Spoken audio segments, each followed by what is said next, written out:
Hi everyone, I'm Chido, CEO of Vambo AI, and I'm currently in Lusaka, Zambia. I am visiting Dawa Health and Tafadzwa, and I'm so excited to hear about the work that they're doing within the health tech space and within the AI space. So, Tafadzwa, thank you so much for featuring on our YouTube channel. How are you? Thank you for having me, Chido. Hi, everyone. So I'm Tafadzwa Munzwa. I'm co-founder and CEO of Dawa Health.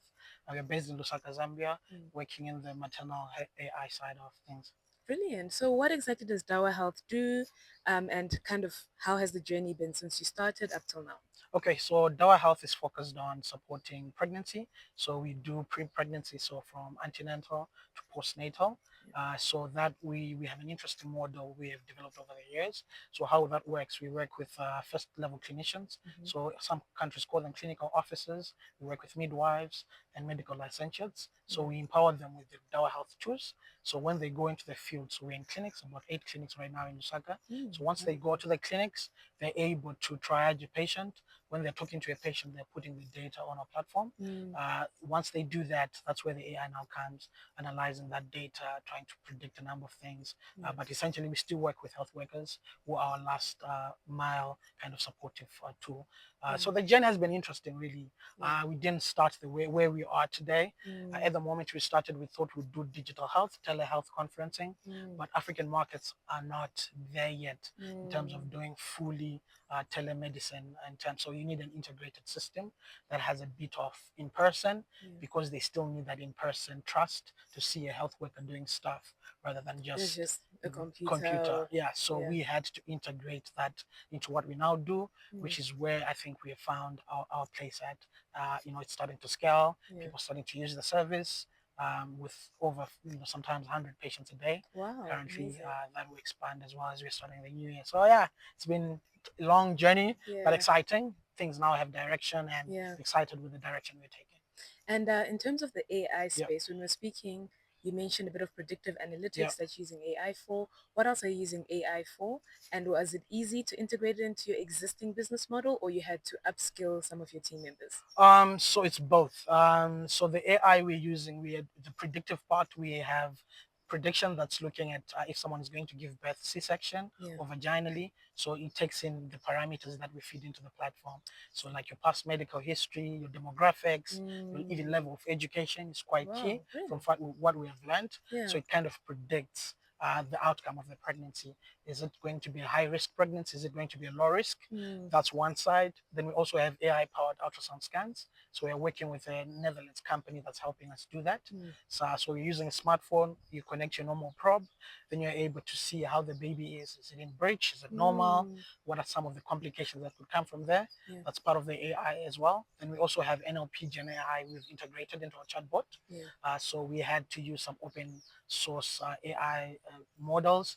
Then we'd superimpose some medical training on it. So those are the capacities. Then the last one, we're using conjunctiva or what we eyelids for layman's term. So we Mm. can take a picture of your eyelid, then it's able to estimate your blood level.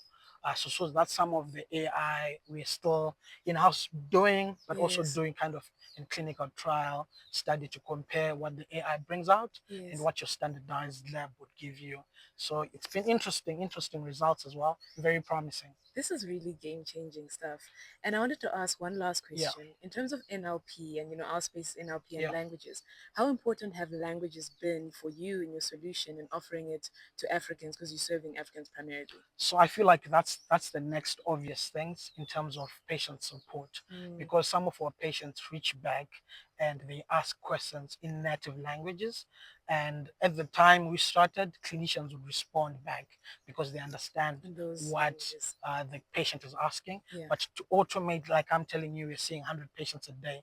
You cannot have a dedicated clinician who's supporting 100 Mm. patient inquiries. So Yes. at some point we need to automate that support. So imagine if it's a big company that's seeing thousands of patients in a day, you cannot have people answering to every language, to Yeah, every manually. request. You need to automate that.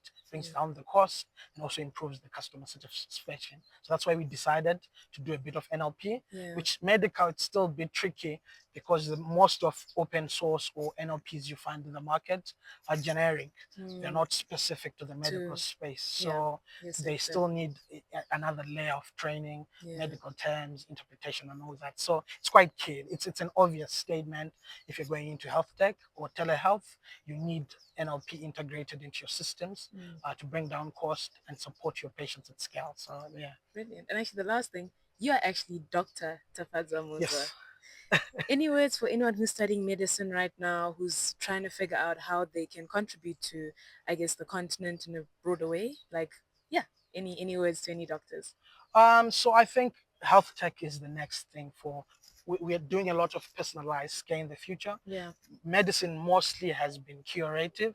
Patients come in when they're sick already, but Mm. things are changing now. It's Mm. starting to be more preventative. Good. So that's the new space or the new sector of healthcare that's starting to pop up, where most doctors need to start thinking about that. You know, in medical schools, you're trained to think curative.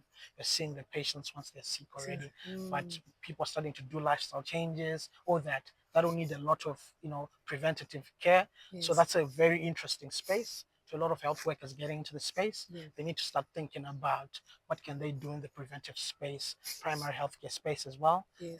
It's taking off. That's the next big thing in healthcare. Brilliant. Thank you so much for your time. Thanks, So Sheila, for excited to having me. see what Dawa Health has in store for us in 2025. And thank you so much for tuning in. Please follow them on all their social media platforms and follow our journey as well. Thank you.